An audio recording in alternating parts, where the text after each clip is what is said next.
Do you know what time it is? It's supernatural story time. And if you're easily scared, and even if you're not, there's only one thing left to do. Just turn off the lights, because these are stories that you listen to only in the dark. True and Terrifying Stories, Volume 8, Story Number 1. I used to be a trucker for Western Express. I was headed through New Jersey late one night. I was really pushing my hour, so I had to stop. Of course, all the major truck stops are pretty much full by 6 p.m., and at this point it's like 11 p.m., so the nearest pilot station is filled to capacity, so I find this little truck stop just off I-78 in Clinton, New Jersey, that was mostly abandoned save for a little gas station with a single diesel pump and a single 60-watt light bulb lighting up the fuel island. So I pull in and shut the truck off, close my blinds, and begin cooking dinner. All of a sudden I hear one of the other truckers on the CB say, "Hey, Western, someone's effing with your trailer." I hear the doors open, so I grab my riot baton that I kept in the truck for self-defense and slowly step out of the truck. I was still new to trucking, so in my mind, I'm thinking I'll confront this dude and maybe scare him off with a baton or something. I didn't really have much of a plan. I get about midway to the back of the trailer and I hear someone running into the forest. So I'm thinking they heard me coming and ran off. I walk up to the doors, make sure nothing is missing, shut the doors, and walk back to the truck. I get back in, turn on the light, and I notice that my leather gloves have a ton of blood on them. So I call the other trucker on the CB and ask what the person looked like, but he told me he couldn't really see him well enough to get a good description, but it looked like they were limping bad. So I called the police and just reported someone tampering with trucks. It wasn't until I mentioned the blood that the officer on the other end started to actually seem to care. They dispatched a cop. He shows up and we both walk to the trailer door and he pulls out a small flashlight from his belt, and there had to have been half a pint smeared on the trailer alone, leading from the far right of the right door to the latches, and a thin trail leading to and from the woods. The cop looks at me and says, "Damn, dude must have sliced his hand on the latch pretty bad." No. Dude must have been shot. This New Jersey cop was either too dumb or lazy to do anything about this horror movie scene on the back of my trailer. Dude didn't even want to talk to the other trucker who watched the whole thing.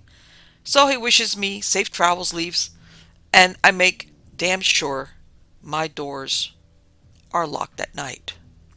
Story number 2. When I was a child, probably either 9 or 10, I was in my room watching Emerald on the Food Network, as I usually did, and out of nowhere the screen turned blue.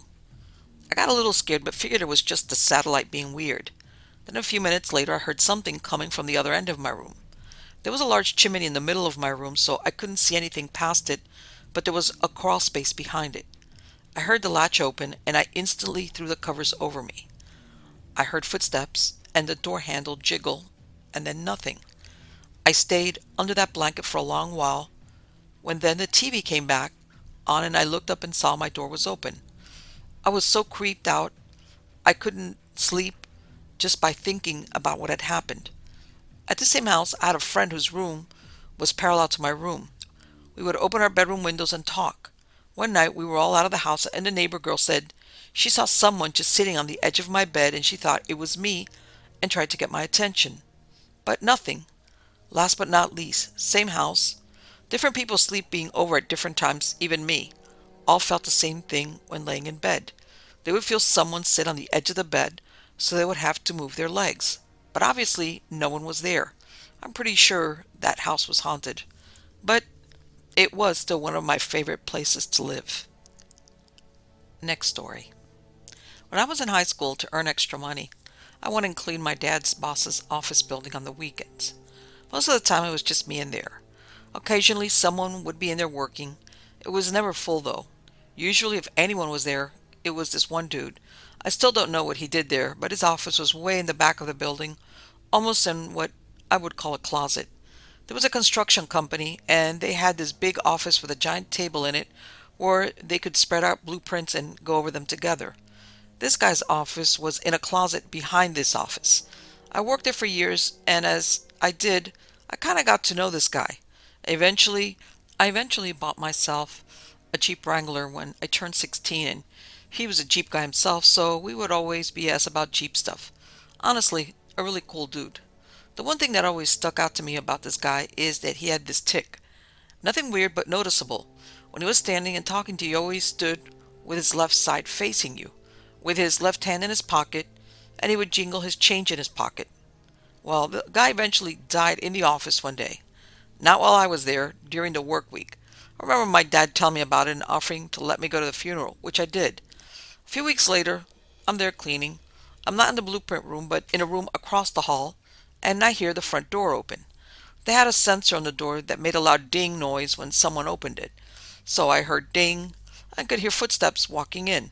So I'm sitting at this desk, dusting all this person's knickknacks, and I hear that guy's voice say, "Hey, Gibby, how's the Jeep running?" I'm kind of shocked and just staring at this person in the doorway, left side facing me and jingling change in his pocket. I'm pretty much frozen in the chair just staring at him, and he kind of laughs a little. It seemed like he was about to walk away, and I kind of shuddered a second once everything registered in my brain. So I blinked, and when I looked back at the door, he was gone. I walked around the entire office, and no one was there. From that day on, anytime I went into his office, I said out loud, "Hey, so and so, wish you could see what I've done with the Jeep," or something else like that. Always felt like he was in there still. Dad has since retired from work, and I don't get to go up to that office anymore. But on the off chance I do, I like to walk in that office. It's their gym now, and just say hello. Next story. I'm well aware I will sound crazy, but I swear to you, this is 100% happened to me when I was about 13 years old. Yes, I'm sure I was not dreaming. No, we did not have a gas leak. When I was about 13 years old, I was having trouble sleeping. It was probably 1 a.m. or thereabouts. I was restless, tossing and turning, the whole bit. Well, I had almost given up and was just staring blankly at the wall next to my bedroom door when the door begins to open slowly. Now, we had a cat at this time, so the door not being properly closed and then pushed open by a feline friend would not have been outside of the norm. So at this point, I'm still calm, but then I take a look into the opening gap between the door and the frame. Through the gap is a man in a black coat of some kind, with a white mask over his face, who is humming very soft and low. I immediately gasped. In other words, I was trying not to scream, and pulled the covers over my face. My heart was racing, and I was listening for anything, any little movement. I didn't hear anything, but I began to hear that humming again, and through my blanket made out a soft amber light. I decided this change may signal more immediate danger, so I summoned all my courage and pulled the covers down off my face, and he was gone. I looked around the room, and the man is no longer there. From outside, however, I see the same amber light. I walk slowly, tensely over to the window and peer out. Hanging in the air, at the same level as my second floor bedroom window, is a little orb of amber light, which, although featureless, makes a bounce-like motion that and I understand this sounds crazy, took to mean as it was acknowledging me. It then moved through the air toward the tree line in back of our house and disappeared. I still wonder what it is that I saw that night. Next story.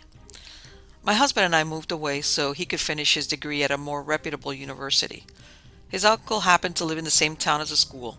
We would hang out with his uncle and grill out, watch movies, and play his really nice instruments. He was a really nice guy overall, and someone two broke, college-age kids could lean on if needed in a town where we knew no one. His uncle's friends started coming to some of our little shindigs. All was well with his uncle's friend, except for a few flirtatious comments which I just shrugged off. He was about 20 years older than me. I was a girl in my early 20s. I thought maybe it was his personality. I was working in property management, and the friend told me he was looking for a new apartment. Seeing a business opportunity and a chance to help a family friend, I gave him my business card. About a week later, his uncle's friend comes into my office. I was happy to see him, assuming he was looking for an apartment. Nope. He proceeds to hand me a 3-page typed letter which is folded and tells me, "This is probably the last time you will ever see me." He turned around and left. No explanation, so I read the letter. The letter basically declared his love for me and stated his intentions to win me over. It said something along the lines of him beating my husband in karate. Also, he went on about how the men in my husband's family are basically damaged and it wouldn't work between my husband and I. He said it was a warning. It was a deranged rambling from a man I encountered maybe 4 times in my life. Startled at my desk, I told my manager, who I was pretty close with, so he was aware of the situation. That afternoon, my husband and I went to the police station to put the letter on file. Luckily, I've never encountered that guy again, but now I think twice about handing out my business card. Next story. When my mom was a kid, she had this horrible stuffed clown with a plastic face. Anyway, one day my brothers and I brought it home from my grandparents' house. Not sure why. We hated the thing. It was obviously creepy as all hell. Once it was home, it would move from where we put it. You would leave it on the chair, leave the room, come back, it would be on the bed. We decided to take it and put it in a box and put weights on top of the box. We came back and it had moved the weights as the box and was sitting in the chair. This was in the basement, so no one would have been able to get to it without going down the stairs, which is the way we exited and entered. We then left the room again with it on the chair. Came back and it was outside the house staring into the basement window. There is no way it could have gotten out the window. It didn't open or past us on the stairs. We then gave it a book and a pen and left the room. It wrote on the front of the book, it was like a kid's book about Houdini, I'll never forget it, the name Mike Stauffer, in almost movie-style scratchy scrawled writing. Most horrifying thing I've ever encountered. We told my parents, and luckily they destroyed it. Next story. We were driving in the mountains in Colorado with some friends on our way to a ski lodge in Telluride.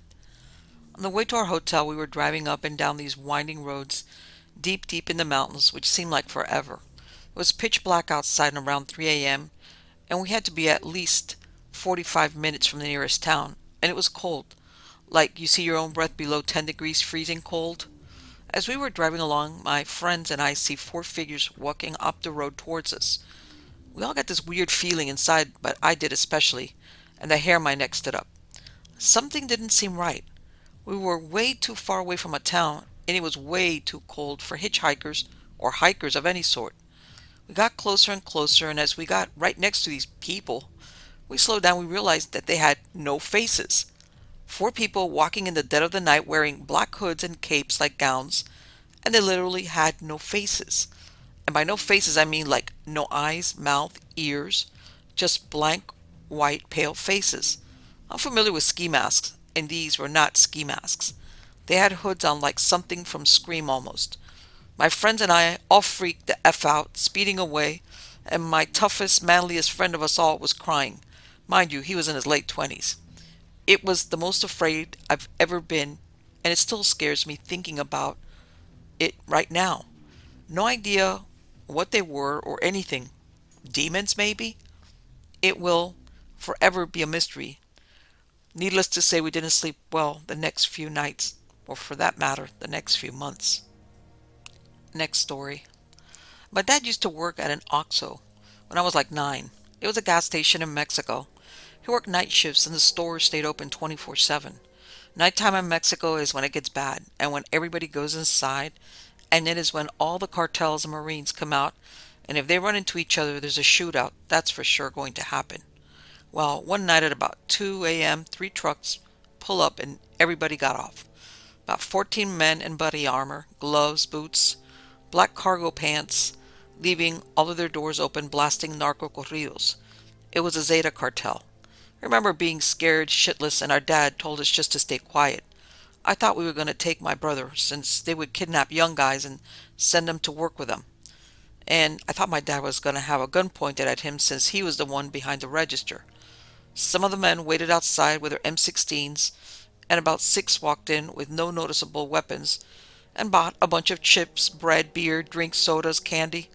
I remember expecting for them to walk out with all the stuff without paying, but they paid for it and let my dad keep the change. My brother and I then helped them put the bags in the trucks for some reason, and when we did, we set them on the top of the grenades, all types of rifles and pistols. Then they just got back in and drove off.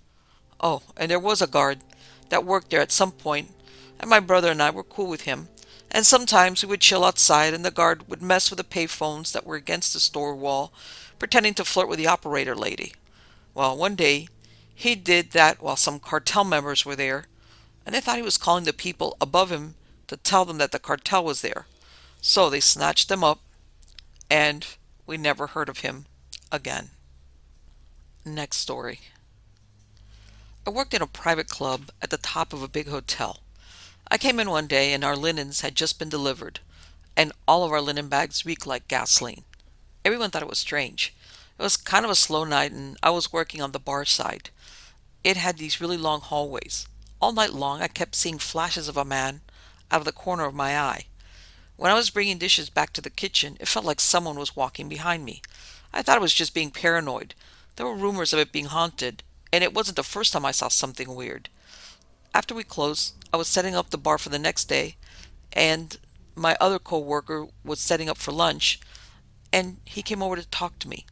He mentioned that he kept seeing a man out of the corner of his eye, and felt like someone was standing behind him most of the night. I hadn't said anything to anyone about it until he brought it up. It freaked us both out, so we worked together the rest of the night. Turns out that over the weekend the linen company we used had a truck flip and catch on fire and the driver got ejected and died. They brought us the bags and linens from his truck without having re-washed them first. We found out the next day why the linen bags smelled the way they did. Next story. A friend of mine from high school and I were dating two sisters from another school. We had met at summer camp. They were driving to us to go on a date to see a musical in town.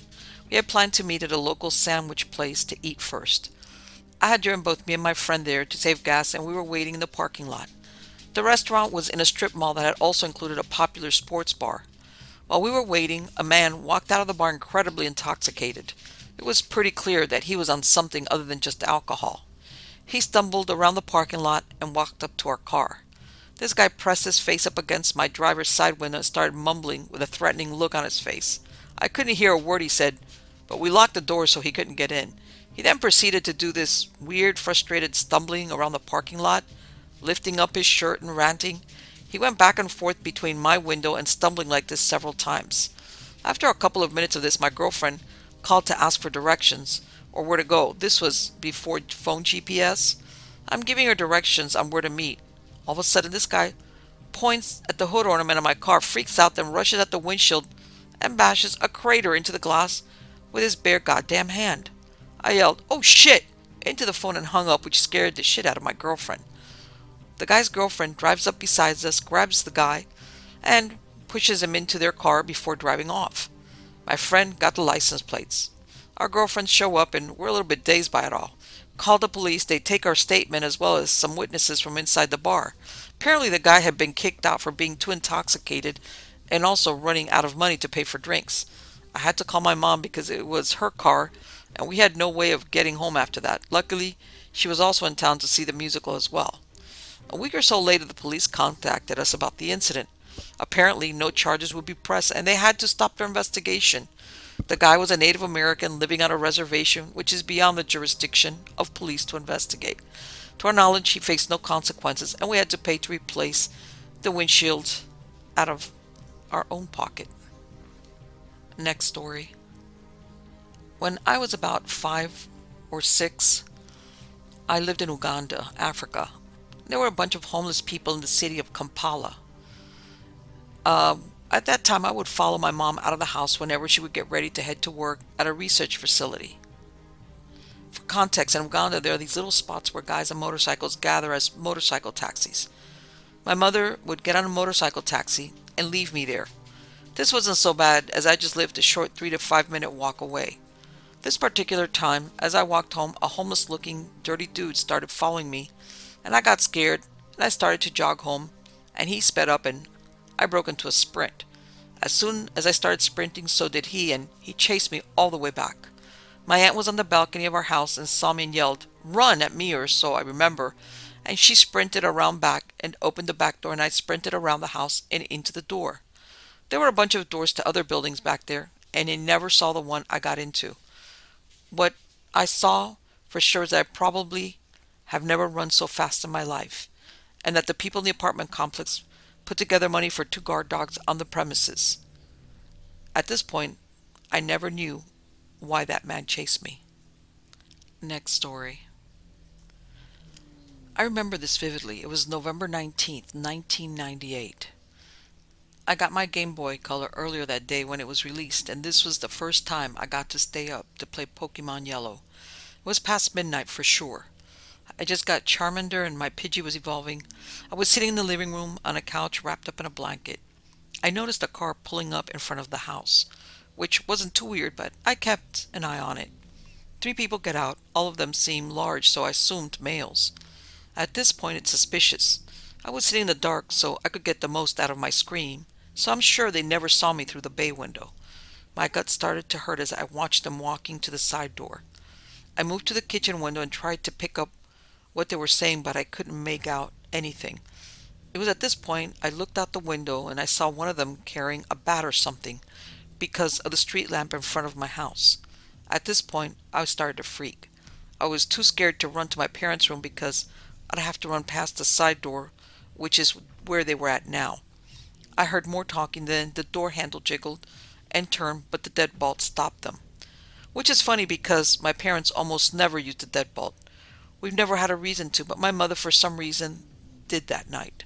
At this point, I hear something that, if I had to guess, was, "Ah, it's locked, it's locked." Which, now that I think about it, does that mean they tried it before and it wasn't, so they came back prepared? At this point, they started to violently shake the door. It seemed so loud I thought it was going to wake everyone up. After a couple of seconds, they stopped. I gathered the courage to climb the counter to get a better look out the window. My face was inches away from the window when they came back through my driveway and passed me. I could see their faces, but not well. At this point, they had to go back to the car, and I moved back to the front window to watch. 2 of them got back in the car, and one had the door open and about to get on when he looked back and made a hand gesture and started walking back to the front door, which is where I'm at. Not even thinking, I turned the deadbolt handle, and I moved back into the closet the door faces. I saw the handle move. It wasn't locked. I started thinking, oh my God, what if the deadbolt was already locked and I unlocked it? The guy gave the door a push, and the deadbolt stopped him. I heard another frustrated sound. He left, got back in the car, and I heard it take off.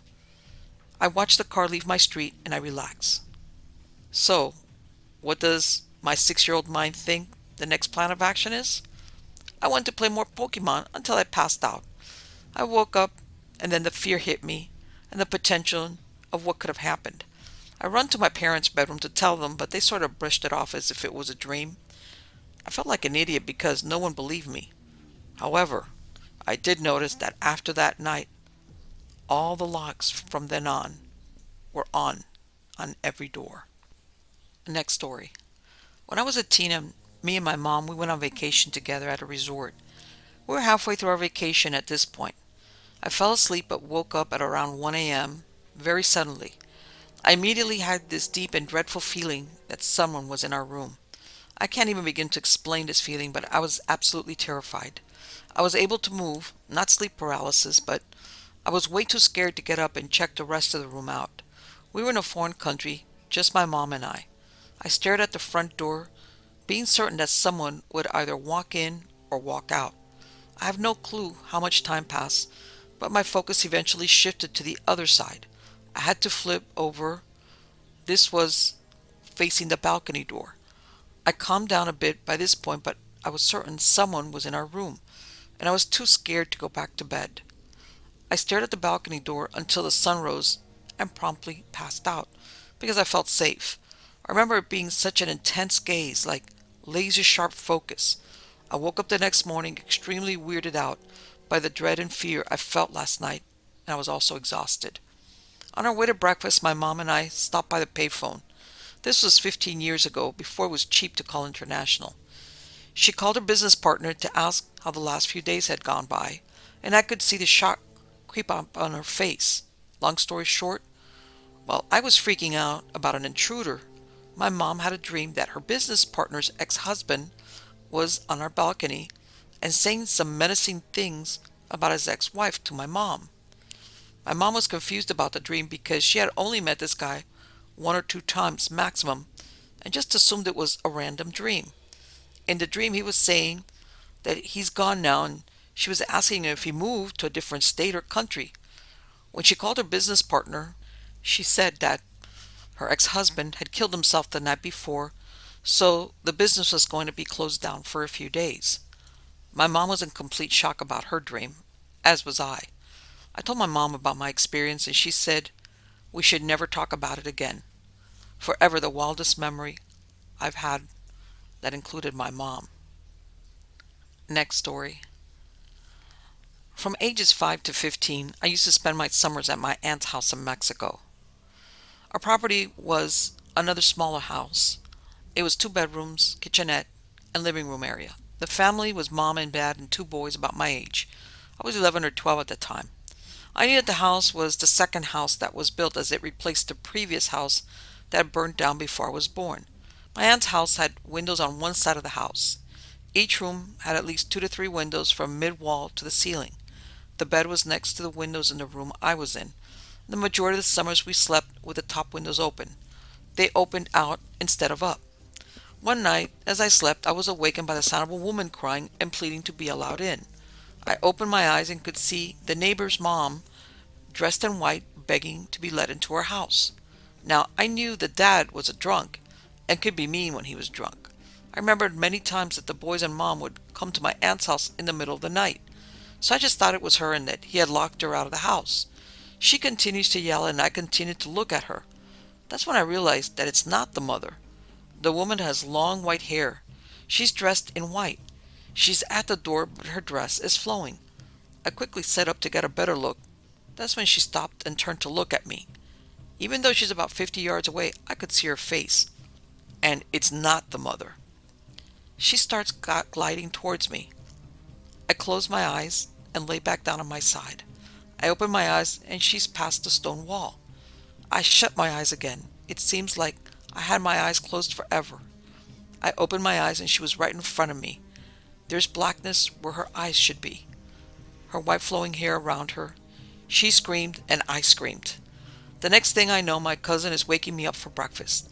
I came into the kitchen and took the empty chair at the table. My aunt and asked if I'm okay and if I'm homesick and if I wanted to go home. It had only been a week and I looked forward to these summers. I told her no. She asked, "Are you sure you were crying last night?" I told her it wasn't me that was crying, but the mom next door. My cousin looked at each other and then look at my aunt. Then they look at me and my aunt says, "So you saw her?" That's when I remembered the woman in white. Come to find out that they've all seen her at least once. The story was that the woman in white was the previous mom that lived in the house before it burnt down, much like the family that lived there now. It was a family of 4, father, mother, and 2 boys. And like the family now, the father was a mean and vengeful drunk. One night, before he went on a drinking binge, they fought about him going and drinking their funds away. She tells him that if he leaves to go drinking, that she'll take the boys and leave him. He leaves. She packed her things and she's ready to leave, but she decided to go after him instead. A couple of hours later, he returned to what he thinks is an empty house. He gets angry and starts to burn the house. He goes to a nearby tree and passed out. She came to the house and found it on fire and ran to the door. She's banging on the door to be allowed in. Unknown to the father, the house wasn't empty. The boys were asleep in the room. Neighbors said they could hear the woman's cries for several blocks. After the fire was extinguished, it was confirmed that the boys died in the fire. The woman's cries, and she started weeping again, and she died of a broken heart by the burned remains of the house. My aunt told me that the family that lived there now is the 6th family that lived in that house, and it's not the first time in years that the ghost woman has appeared. She's appeared frequently in the past when the previous families have lived in the new house. Those families didn't stay long, but the current family was different than the previous ones. But the same as her family, a mother, father, and 2 boys, and they were moving out later that summer, and that's why she appeared again. I went back to my aunt's house during the summers until I turned 15. I never saw her again. but I will never forget her wails and her soulless eyes. Next story. It was Christmas Eve 1986. My aunt and uncle lived in Harvard, Montana. He worked overnights on the railroad and he didn't come home Christmas morning to my aunt and their young children. Railroad officials eventually showed up to my aunt's home to tell her that my uncle had been killed crushed between the couplings of a train. Our family gathered at my aunt's. My aunt kept answering the ringing phone and getting very upset, yelling and swearing. Now, these are religious people, not the type to behave this way. She told us that someone was impersonating my uncle somehow, calling in his voice and saying, "I'm sorry." Well, we thought she was imagining it, so we started answering the phone instead. We all got the same message, "I'm sorry," in his voice repeating over and over. Now, my uncle kept a small apartment in another town to sleep in during work stretches when he couldn't come home. The railroad was attempting to prove alcohol, drugs, anything to avoid a large lawsuit. So, they had his apartment sealed while they investigated. Meanwhile, we had the police and the phone company look into who was calling with this heartless prank. It was coming from his apartment, his sealed apartment. Eventually, we were able to access the apartment. There was another woman's personal items that indicated he had someone else on the side. His answering machine had his home number programmed. It seemed his apartment phone was calling home, and the first part of his recorded message, "I'm sorry, I can't come to the phone," was playing to his home phone. It stopped after 3 days. Next story. I work at a prison, and one night a prisoner buzzed me up in the master control, just sobbing. He said someone was standing outside his cell door. It wasn't time for head count, and all the doors were showing secure, so we sent staff down to search. Nobody was out. I was watching it all on the cameras and operating the doors. The whole time the prisoner wouldn't stop buzzing, just begging for us to help him. They reassured him, and it was weird as we usually know the crazy ones. Like, a lot have legit psychosis and hallucinations, but not this guy. He was sobbing. Then, when the staff left, and I got a green state on the unit, every alarm went into hyperdrive. Motion detectors, the fence alarm, everything in and near that one unit. So, back in they go, did a full head count, and the prisoner was so frightened he had to be taken for constant observation in the safety unit because he claimed there was a man running around and staring into his cell. And next story. I used to work in a prison. I have one story involving an inmate, and another involving me, and another involving another officer. Mine. I was working an odd swap. Switched shifts with someone so they could have the night off. So I was in 11 p.m. to 7 a.m. I ended up being an extra body, so I was given the option of where to go, and opted for my block. I was a regular 3 p.m. to 11 p.m. officer there, as all my stuff was there anyway. At this point in the story, our master count was at 11 p.m., and after it cleared, usually about 11:05, 11:10, the A and B officers would go and stand in the hallway to wait for their relief. I got up there about 11:15 p.m., got my radio and keys, then proceeded into the block. Made my first round, and this one inmate who is usually passed out by 10 p.m. is wide awake. He's laying in bed with his blankets pulled up to his face, and he's staring and looks terrified. I say, "Hey, what's up? Did you just get here?" "Yeah." "Is this your first round, then?" "Yep." "Okay. Will you be here all night?" "Unless they pull me off the block for something else." "Okay. You working tonight?" "At 3. Yes, I'll be back." "Okay. I'll talk to you when I get back later." "You sure?" "Yeah. Night, Miss C." Evening progressed without a hitch. Fast forward to 4 p.m. Dude comes back from work and comes to the desk to tell me what happened. "You know how you guys do the count, then go out in the hallway? Well, I heard Mr. A and Mr. B go outside, but from the time they left and you started your round, someone else was doing rounds. I didn't realize it was them or you until I heard the sally port open again and you actually did a round. Oh, and I didn't want to say anything to freak you out if you were stuck with us all night." "Oh, well, I appreciated that." Second story.